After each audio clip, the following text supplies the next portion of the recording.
Imagina que un presidente decide construir uno de los proyectos de infraestructura más grandes en la historia moderna de México. No una carretera, no un aeropuerto, sino una red ferroviaria completa atravesando selvas, zonas arqueológicas, ciudades turísticas y comunidades históricamente olvidadas del sureste del país. La promesa era enorme: conectar regiones rezagadas, impulsar el turismo, generar desarrollo económico y crear una nueva columna vertebral de transporte en el sur de México. Pero también había dudas igual de grandes. ¿Cuánto iba a costar realmente? ¿Cuántos pasajeros usarían el tren? ¿Se convertiría en un motor económico o en un proyecto demasiado caro para el país? Hoy, varios años después de su inauguración parcial, la pregunta sigue viva. ¿Valió la pena construir el Tren Maya impulsado por Andrés Manuel López Obrador? Para entenderlo hay que empezar por el tamaño real del proyecto. El Tren Maya no es simplemente un tren turístico, es una red ferroviaria de aproximadamente 1.550 kilómetros que atraviesa 5 estados del sureste mexicano: Chiapas, Tabasco, Campeche, Yucatán y Quintana Roo. En total incluye decenas de estaciones, paraderos, talleres ferroviarios, sistemas eléctricos, puentes, viaductos y zonas logísticas. Su objetivo declarado fue doble desde el inicio. Primero, transportar pasajeros, sobre todo turistas que visitan el Caribe mexicano. Segundo, transportar carga en el futuro, conectando puertos, zonas industriales y centros logísticos. Esa combinación es clave para entender su lógica económica. Cuando el proyecto fue anunciado por primera vez, el costo estimado rondaba los 150,000 millones de pesos. Esa cifra generó optimismo entre quienes veían el tren como una inversión estratégica para el sureste. Pero conforme avanzaron los años de construcción, el presupuesto fue aumentando. Cambios en el trazo de la vía, construcción de nuevos viaductos, obras ambientales, adquisición de trenes, estaciones adicionales y sistemas de seguridad incrementaron el costo total. Diversos análisis presupuestales estiman que el costo final del proyecto supera los 540,000 millones de pesos. Esto lo convierte en uno de los proyectos de infraestructura más caros en la historia del país. Ese número es impresionante por sí solo, pero el costo no es la única variable para evaluar una obra de infraestructura. Muchas infraestructuras gigantes, como puertos, autopistas o aeropuertos, no se construyen para generar ganancias inmediatas, se construyen para transformar regiones completas durante décadas. En ese sentido, la pregunta clave no es solo cuánto costó el Tren Maya, sino qué impacto económico puede generar a largo plazo. Sin embargo, antes de hablar de futuro, hay que analizar los números actuales de operación. Durante su primer año completo de funcionamiento, el Tren Maya generó aproximadamente 275 millones de pesos en ingresos. Ese dinero proviene principalmente de la venta de boletos para pasajeros, así como de algunos servicios complementarios como renta de espacios comerciales o souvenirs. El problema es que los costos de operación fueron mucho más altos. Los gastos operativos del sistema superaron los 2.800 millones de pesos durante ese mismo periodo. En otras palabras, el tren gastó casi 10 veces más dinero del que generó en ingresos directos. Esto significa que actualmente el Tren Maya funciona con subsidios del gobierno federal. Es decir, el Estado cubre la diferencia entre lo que cuesta operar el tren y lo que genera en ingresos. Esto no es raro en el mundo ferroviario. Muchos sistemas de trenes de pasajeros en Europa, Asia o América operan con apoyo público, porque su función no siempre es obtener ganancias directas. Su objetivo suele ser facilitar movilidad,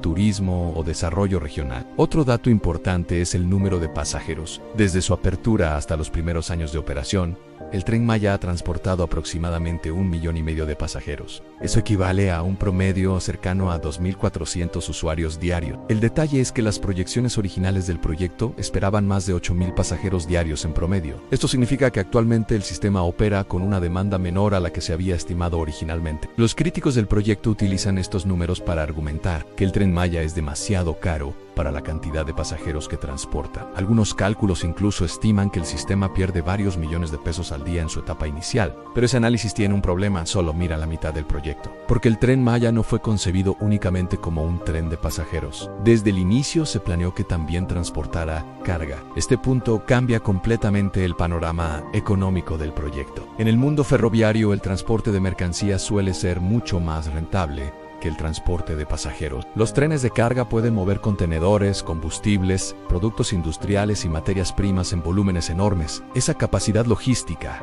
es lo que hace rentables muchas redes ferroviarias. El plan del Tren Maya contempla conectar puertos como Progreso en Yucatán, zonas industriales en Campeche y centros logísticos en Quintana Roo.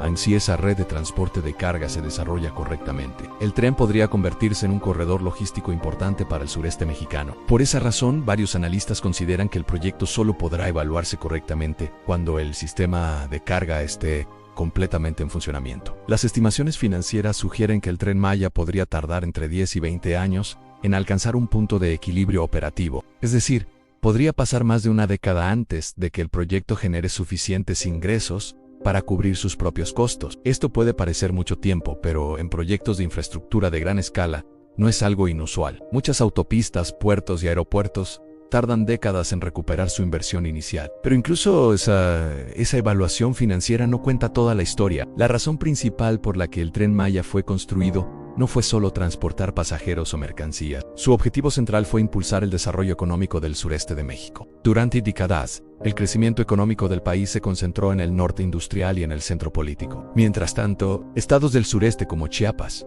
o Campeche mantuvieron niveles de desarrollo económico más bajos que el promedio nacional. El Tren Maya busca cambiar esa dinámica mediante un proceso que los economistas llaman integración territorial. Cuando una región obtiene nueva infraestructura de transporte, su economía puede transformarse. Las empresas pueden mover mercancías con mayor facilidad. Los turistas pueden visitar nuevas zonas. Las inversiones pueden llegar a lugares que antes estaban aislados. Las estaciones del Tren Maya están diseñadas precisamente para convertirse en polos de desarrollo regional. Alrededor de ellas se han planteado proyectos de hoteles, parques turísticos, zonas comerciales y desarrollos urbanos. La idea es que el tren no solo transporte pasajeros, sino que también genere actividad económica en cada una de las ciudades que conecta. Este tipo de transformación no ocurre de inmediato. La historia económica muestra que muchas infraestructuras tardan años en mostrar su verdadero impacto. En Estados Unidos, por ejemplo, las redes ferroviarias del siglo XIX cambiaron completamente el desarrollo económico del país, pero su impacto se hizo evidente décadas después de su construcción. Algo similar ocurrió con las redes ferroviarias en Europa o Japón.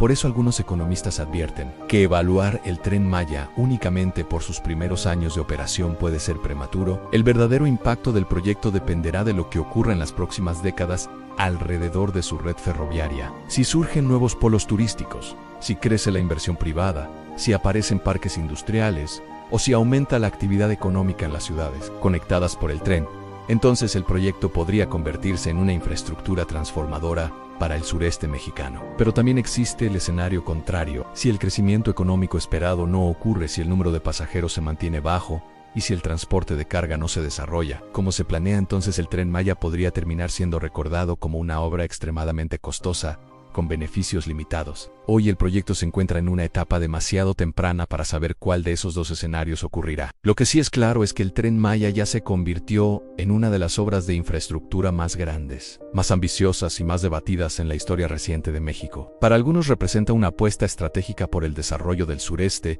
y la integración económica de una región olvidada durante décadas. Para otros representa un proyecto demasiado caro con resultados aún inciertos. La respuesta definitiva a la pregunta de si valió la pena construir el Tren Maya probablemente no llegará pronto. Las grandes infraestructuras se evalúan con el paso del tiempo. Lo que hoy parece costoso puede convertirse mañana en la base de un nuevo crecimiento económico. Y lo que hoy parece prometedor puede terminar siendo un proyecto que nunca alcanzó su potencial. Por ahora, el Tren Maya sigue avanzando, transporta a pasajeros, continúa ampliando su operación y busca convertirse en una pieza clave del desarrollo del sureste mexicano. Si lo logrará o no, será algo que la historia económica del país terminará juzgando. Porque al final, las obras más grandes no se juzgan por sus primeros años, se juzgan por lo que transforman en el largo plazo. Y el Tren Maya apenas está comenzando su historia.